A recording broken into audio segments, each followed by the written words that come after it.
Fala pessoal, tudo bem com vocês? Em jogo fraco, a bola parada salvou. O Wagner Mancini demorou muito para mexer e o que tirar dessa vitória do Corinthians? Chega mais, eu sou o Chico Garcia, inscreva-se no canal e vamos juntos.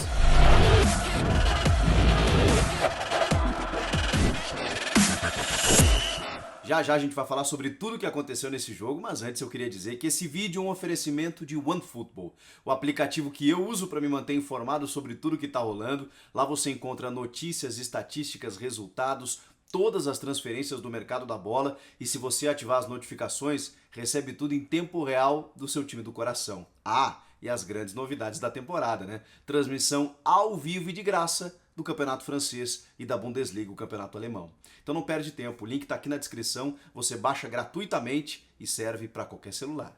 Sim, o Corinthians venceu o São Caetano 1-0 fora de casa e o resultado foi o que de melhor aconteceu, porque o jogo propriamente dito, os 90 minutos foram difíceis de assistir, de acompanhar. Eu imagino que para o torcedor não tenha sido fácil. O Corinthians está vivendo um período difícil, complicado, com muitos desfalques, vivendo inclusive problemas nos bastidores, né? Um problema nos bastidores, como a saída do médico Ivan Grava, filho de Joaquim Grava, que leva o nome do centro de treinamentos, um médico histórico no clube. O Ivan Grava resolveu pedir demissão porque se sentiu desautorizado, queria um tempo maior para os jogadores que contraíram a Covid, maior do que o que estabelece o protocolo. E como o corpo médico do Corinthians e os dirigentes decidiram por abreviar esse retorno, não abreviar, mas cumprir o protocolo. O Ivan Grava não concordou com isso diante da situação que estamos vivendo e resolveu deixar o clube.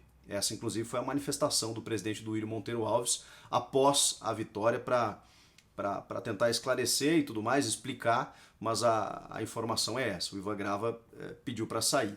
Para vocês verem como a situação não é fácil. Agora, dentro de campo, o Wagner Mancini, que tinha problemas, optou por colocar mais uma vez o Bruno Mendes como lateral esquerdo e colocar o Fagner na direita, o Gemerson e o Gil entre os zagueiros. O Gemerson não deve permanecer, mas por enquanto é o titular da defesa. Acho que o Bruno Mendes vai assumir essa posição inevitavelmente. E no meio de campo, ele só tinha um volante de ofício à disposição, que era o Gabriel. O restante, ele colocou meias mais ofensivos, digamos assim, né? O Otero, o Matheus Vital, o Luan e o Rodrigo Varanda, com o Jô isolado lá na frente. Mais ou menos num 4-1-4-1, um sistema que variava dependendo do andamento do jogo. Um jogo que enfrentou alguns problemas, como o gramado terrível. Olha, o Mancini até disse que não queria usar isso como muleta, e realmente a gente tem muitas ressalvas para fazer no jogo, tecnicamente, do Corinthians e tudo mais. Agora o gramado é lamentável, né? Um time como o São Caetano, né, que já foi muito maior do que mas mesmo assim, né, não ter uma estrutura condizente com o Campeonato Paulista de elite é difícil para jogar num gramado como foi esse. Uma iluminação péssima, né? Pelo menos na sensação que a gente tinha pela televisão, gramado e iluminação realmente já são componentes que você já tem que sair atrás, né, para tentar alguma coisa. E aí com os desfalques, bom, o São Caetano até fez um jogo, né, porque conhece o seu ambiente, né, o seu habitat ali, conseguiu competir, incomodou até mais o Corinthians nos primeiros 15 minutos, mas aí depois o Corinthians começou a se achar no jogo.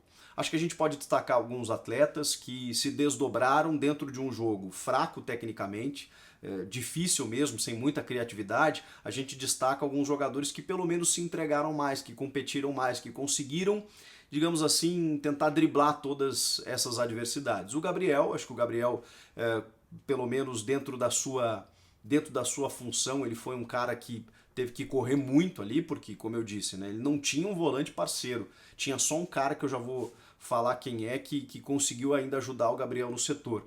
E o Gabriel ainda teve fôlego para chegar no ataque em alguns momentos. Tem uma bola do Luan que ele dá um ganchinho, né, no primeiro tempo, e ele chega para fazer o cruzamento, né, para tentar confundir a marcação. Isso foi legal. E o Otero, né? O Otero, que eu sou um crítico, o Otero acho que não vinha fazendo bons jogos. Acho que se supervaloriza demais aquela jogada característica dele do chute, que ele, na verdade, tem pouco aproveitado.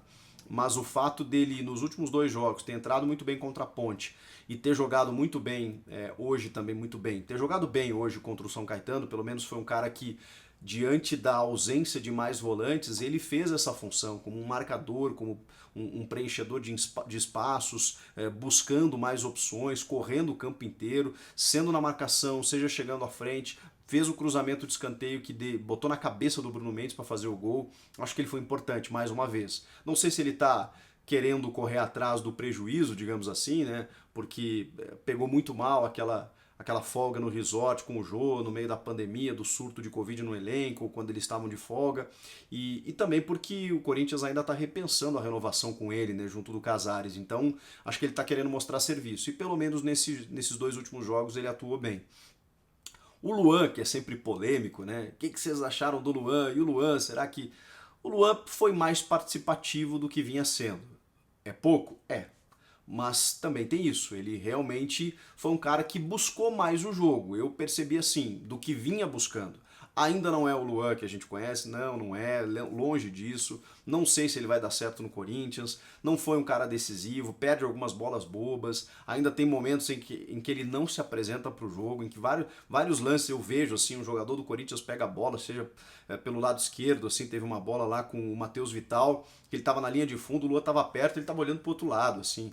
Pô, se apresenta para a tabela, chega e tal. Acho que ainda falta isso no Luan. Quando ele pega a bola, ele deu esse lançamento por cima da defesa para o Gabriel, ele deu um lançamento para o Jô, em que o Jô não conseguiu ter a velocidade, né, de botar na frente e estava livre, né, mas ele permitiu a chegada do defensor, mas foi um lançamento bem interessante. Depois tem um lançamento pelo lado esquerdo de 3 dedos, que ele tenta achar um companheiro, mas a bola acaba saindo forte.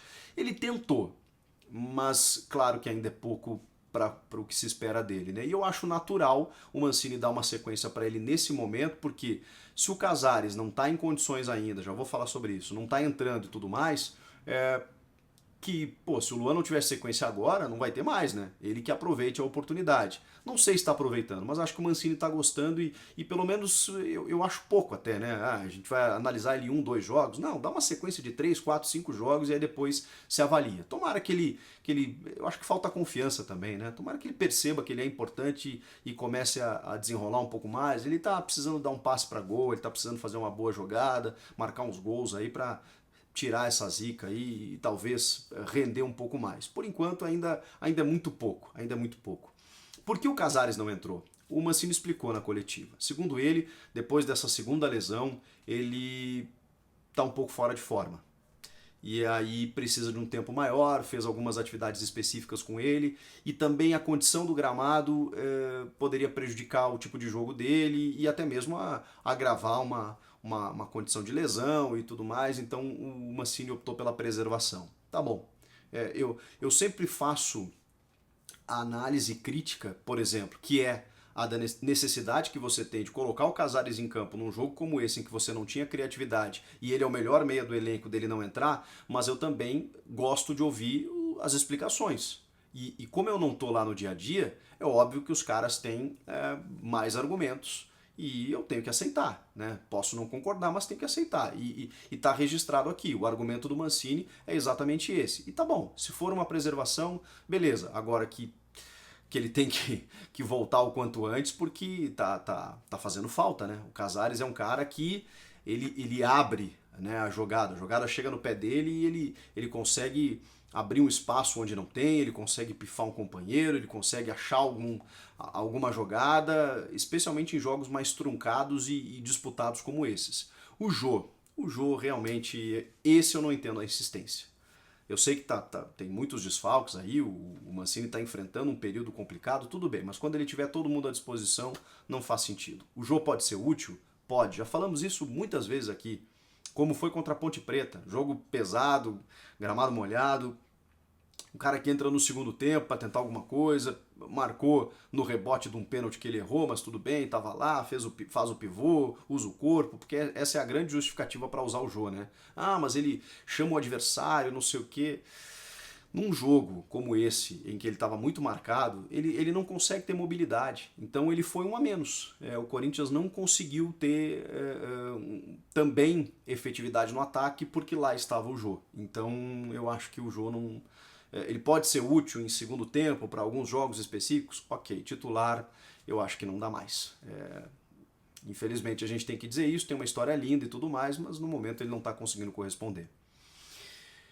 E o Corinthians chegou no seu gol através do Bruno Mendes, né? Porque se estava difícil realmente, né, do jeito que o jogo se apresentava, tinha que ser na bola parada. E aí o Otero colocou na cabeça do Bruno Mendes. Eu queria falar sobre esse jogador. Eu acho que ele está cada vez mais solto, mais maduro, mais adaptado ao Corinthians. Ele já tinha assumido a titularidade quando o Corinthians perde o Danilo Avelar, precisava de um defensor, naquele momento ficou sem jogadores. O Gemerson tinha recém-chegado, mas tinha contraído a Covid, não estava pronto para jogar ainda e tudo mais. E o Bruno Mendes assumiu a titularidade numa boa. E ali ele pegou uma sequência interessante. Só que aí, o Gemerson, até pelo contrato curto e por ser um ótimo zagueiro também, assumiu a condição. Eu acho que agora o Gemerson, que inevitavelmente deve sair aí para o Atlético Mineiro, o Bruno Mendes vai retomar essa condição. E é um cara que, assim, ele tem se mostrado até muito coletivo, né? De um pensamento muito não individualista. Um cara que atua na lateral esquerda, atua na lateral direita, atua como zagueiro. Onde o Mancini colocar ele, ele joga e ele cumpre o seu papel. Claro que faltou um lateral esquerdo no jogo, é óbvio. Tem muita gente pedindo pelo Biro aí, todo mundo quer ver o moleque que tem 16 anos, que está relacionado, que subiu pro profissional, por que não põe para jogar?